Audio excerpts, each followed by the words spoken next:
അതൊരു ഗൗരവമായ പ്രശ്നം തന്നെയാണ്. നമ്മുടെ സംസ്ഥാനത്ത്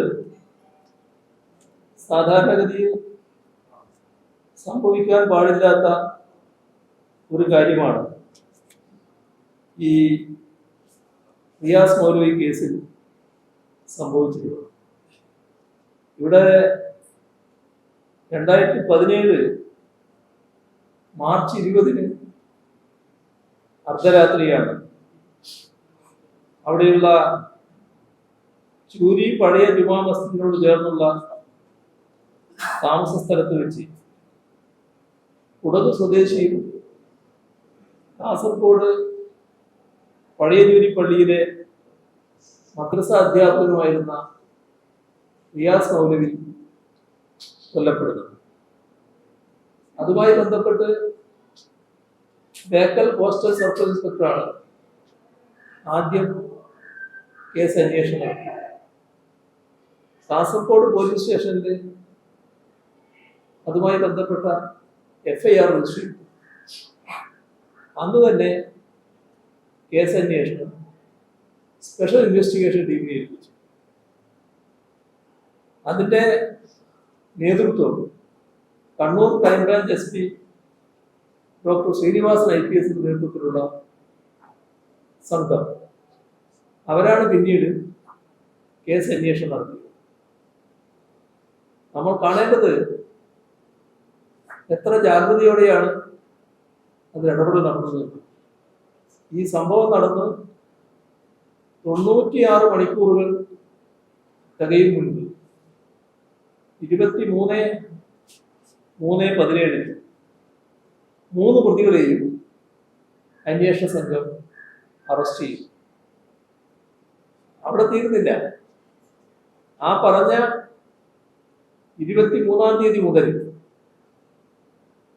ഈ 7 വർഷവും 7 ദിവസവും അവര് വിചാരണ തടവുകാരായി ജയിലിൽ കിടന്നു. അങ്ങനെ ജയിലിൽ കിടക്കാൻ ഇടയാക്കിയത് ശക്തമായ പോലീസ് നിലപാടിന്റെ ഭാഗമായിട്ട് തന്നെ. അതിന് അവർക്കുള്ള ഒരു നിയമപരമായ പഴുത് കിട്ടുക നിശ്ചിത സമയത്തിനുള്ളിൽ കുറ്റപത്രം സമർപ്പിച്ചില്ലെങ്കിൽ നിശ്ചിത സമയത്തിനുള്ളിൽ തന്നെ കുറ്റപത്രം സമർപ്പിച്ചു.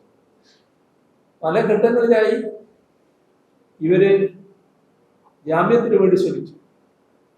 പക്ഷേ കർക്കശമായ നിലപാട് ഇക്കാര്യത്തിൽ സ്വീകരിക്കുകയും ജാമ്യം നൽകുന്നതിനെ ശക്തമായി എതിർക്കുകയും ചെയ്തതിന്റെ ഭാഗമായാണ് ജാമ്യാപേക്ഷ അനുവദിക്കാതിരിക്കുന്ന നിലയുണ്ടായി.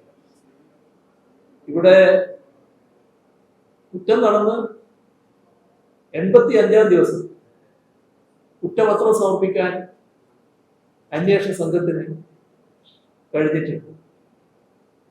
ഇവിടെ ഈ കേസിന്റെ നടത്തിപ്പുമായി ബന്ധപ്പെട്ട കാര്യം അദ്ദേഹത്തിന്റെ റിയാസ് മൗലവിയുടെ ഭാര്യ അവരുടെ രേഖാമൂലമുള്ള ആവശ്യപ്രകാരമാണ് ഇവിടുത്തെ കോഴിക്കോട് ബാറിൽ മുതിർന്ന മികച്ച ക്രിമിനൽ അഭിഭാഷകനായ അഡ്വക്കേറ്റ് അശോകനെ 18/6/2017 സ്പെഷ്യൽ പ്രോസിക്യൂട്ടറായി നിയമിച്ചത്.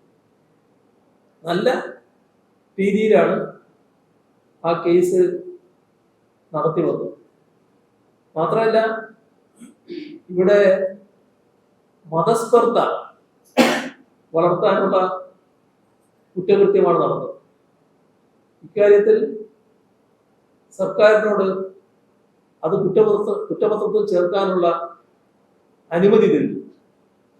അപ്പോ മതസ്പർദ്ധ വളർത്താനുള്ള കുറ്റകൃത്യമാണ് നടന്നത് എന്ന് ബോധ്യമുള്ളതുകൊണ്ട് തന്നെ സർക്കാർ അതിനുള്ള അനുമതി പത്രം നൽകുകയും ചെയ്യും.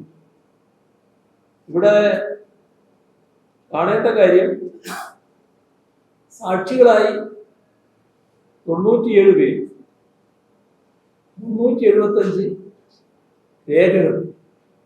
ഇതെല്ലാം പ്രോസിക്യൂഷൻ കോടതിയിൽ ഹാജരായി. 87 സാഹചര്യ തെളിവുകൾ, 124 മേൽക്കോടതി ഉത്തരവുകൾ. ഇതെല്ലാം സ്പെഷ്യൽ പ്രോസിക്യൂട്ടർ കോടതിയിൽ ഹാജരായി. 2019 വിചാരണ നടപടികൾ തുടങ്ങി. 2023 മെയ് 1 സ്പെഷ്യൽ പ്രോസിക്യൂട്ടർ അശോകൻ നിർഭാഗ്യവശാൽ മരണപ്പെട്ടു. വീണ്ടും ഭാര്യ അപേക്ഷ നൽകി. അതിന്റെ അടിസ്ഥാനത്തിൽ സ്പെഷ്യൽ പ്രോസിക്യൂട്ടറായിരുന്ന അഡ്വക്കേറ്റ് അശോകന്റെ സഹപ്രവർത്തകൻ കൂടിയായ കോഴിക്കോട് ബാറിലെ അഡ്വക്കേറ്റ് ടി ഷാജിത്തിനെ സ്പെഷ്യൽ പ്രോസിക്യൂട്ടറായി നിശ്ചയിച്ചു. കേസ് അന്വേഷണത്തിലും വിചാരണയിലും സുതാര്യതയും തികഞ്ഞ സത്യസന്ധതയുമാണ് അന്വേഷണ സംഘവും പ്രോസിക്യൂഷനും പുലർത്തിയത്. അതില് ഒരു ഘട്ടത്തിൽ ഒരു പരാതിയും ആരും ഉന്നയിച്ചിട്ടില്ല എന്നത് നാം പ്രത്യേകം ഓർക്കണം. അർപ്പണബോധത്തോടെ നല്ല രീതിയിൽ ഈ കേസ് നടത്തിയെന്നത് കൊല്ലപ്പെട്ട റിയാസ് മൗലവിയുടെ കുടുംബവും എടുത്തു പറഞ്ഞിട്ടുണ്ട് എന്നത് നാം ഓർക്കേണ്ട കാര്യം. ഇപ്പൊ വിധി വന്നതിന് ശേഷം സർക്കാർ ഈ കാര്യത്തിൽ പുലർത്തിയ ജാഗ്രതയും ആത്മാർത്ഥതയും അർപ്പണബോധവും ആ കുടുംബം പ്രത്യേകം എടുത്തു പറഞ്ഞു എന്നതും കാണാതിരിക്കാനാകില്ല. കേസ് അന്വേഷണത്തിലോ നടത്തിപ്പിലോ ഒരു തരത്തിലുള്ള അശ്രദ്ധയോ അമാന്തമോ ഉണ്ടായിട്ടില്ല. പിന്നെ വരുന്ന പ്രശ്നം, ഇത്രയധികം തെളിവുകളും ശാസ്ത്രീയ പരിശോധനാ ഫലങ്ങളും സാക്ഷിമൊഴികളും എല്ലാം ഉണ്ടായിരുന്നിട്ടും കേസിലെ വിധിന്യായം അത് പ്രോസിക്യൂഷന്റെ കണ്ടെത്തലുകൾ ശരിവെച്ചിട്ടില്ല. ഇത് സമൂഹത്തിൽ വല്ലാത്ത ഞെട്ടലാണ് ഉളവാക്കി.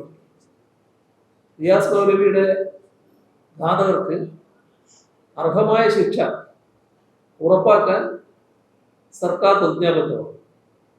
അതിനായി നിയമത്തിന്റെ എല്ലാ സാധ്യതകളും തേടുമെന്നതാണ് പറയാനുള്ളത്.